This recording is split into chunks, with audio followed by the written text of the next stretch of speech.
ಪ್ರತಿಯೊಬ್ಬರ ಗಮನಕ್ಕೆ. ನಮ್ಮೆಲ್ಲರ ತಂದೆ ತಾಯಿಗಳು ನಮ್ಮ ಭವಿಷ್ಯಕ್ಕಾಗಿ ಶ್ರಮಿಸುತ್ತಿದ್ದಾರೆ. ನಮ್ಮ ಸಾಧನೆಯನ್ನು ಕಣ್ತುಂಬಿಕೊಳ್ಳಲು ಕಾಯುತ್ತಿದ್ದಾರೆ. ತಂದೆ ತಾಯಿಗೆ ವಿಧೇಯರಾಗಿ ಸಾಧಿಸುವ ಛಲ ಇರುವವರು ಮಾತ್ರ ಪೂರ್ತಿ ವಿಡಿಯೋ ನೋಡಿ. ನಮ್ಮ ಭವಿಷ್ಯಕ್ಕಾಗಿ ದುಡಿಯೋಣ, ನಮ್ಮ ಏಳಿಗೆಗಾಗಿ ದುಡಿಯೋಣ, ನಮ್ಮ ತಂದೆ ತಾಯಿಗಳಿಗೋಸ್ಕರ ದುಡಿಯೋಣ. ಚಾನಲನ್ನು ಸಬ್ಸ್ಕ್ರೈಬ್ ಮಾಡಿಕೊಳ್ಳಿ. ನಮಸ್ಕಾರ ವಿದ್ಯಾರ್ಥಿಗಳೇ, ಎಲ್ಲರಿಗೂ ನಾಲೆಡ್ಜ್ ವಿತ್ ಮಧು ಯೂಟ್ಯೂಬ್ ಚಾನಲ್ಗೆ ಸ್ವಾಗತ ಸುಸ್ವಾಗತ.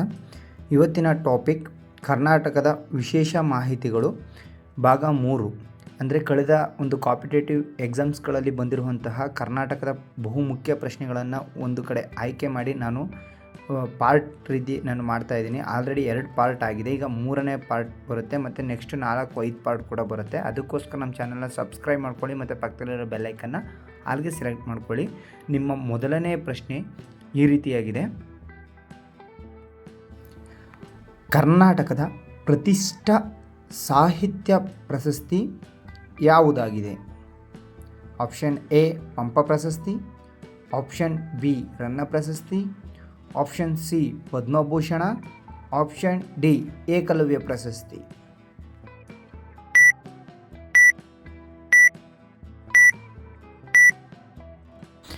ಈ ಪ್ರಶ್ನೆಗೆ ಉತ್ತರ ಆಪ್ಷನ್ ಎ ಪಂಪ ಪ್ರಶಸ್ತಿಯು ಕರ್ನಾಟಕದ ಪ್ರತಿಷ್ಠ ಸಾಹಿತ್ಯ ಪ್ರಶಸ್ತಿಯಾಗಿ ಗುರುತಿಸಿಕೊಂಡಿದೆ. ನಿಮ್ಮ ಮುಂದಿನ ಪ್ರಶ್ನೆ, ಕರ್ನಾಟಕದ ಯಾವ ಜಿಲ್ಲೆಯಲ್ಲಿ 5 ನದಿಗಳು ಹರಿಯುತ್ತವೆ? Option A Mysuru, option B Tumakuru, option C Shivamogga, option D Bijapur.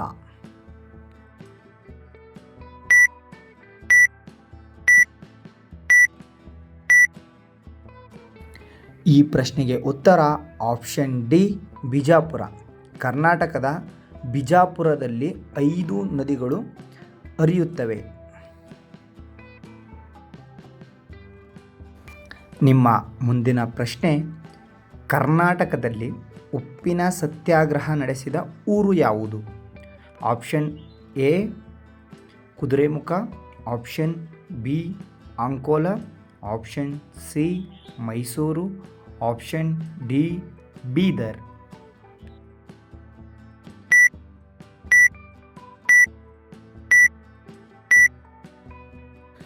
ಈ ಪ್ರಶ್ನೆಗೆ ಉತ್ತರ ಆಪ್ಷನ್ ಬಿ ಅಂಕೋಲ.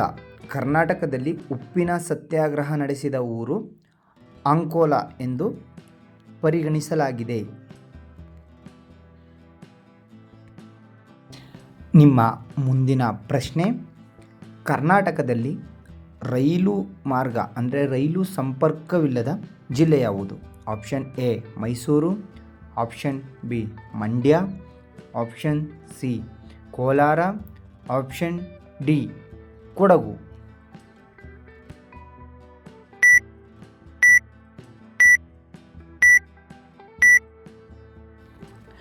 ಈ ಪ್ರಶ್ನೆಗೆ ಉತ್ತರ ಆಪ್ಷನ್ ಡಿ ಕೊಡಗು. ಕರ್ನಾಟಕದಲ್ಲಿ ರೈಲು ಸಂಪರ್ಕವೇ ಇಲ್ಲದಂತಹ ಜಿಲ್ಲೆ Kodagu ಜಿಲ್ಲೆಯಾಗಿದೆ.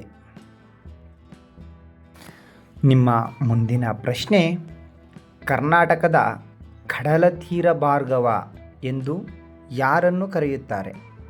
Option A Kuvempu, option B Da Ra Bendre, option C Shivarama ಕಾರಂತರು, ಆಪ್ಷನ್ ಡಿ ವಿ.ಕೃ. ಗೋಕಾಕ್.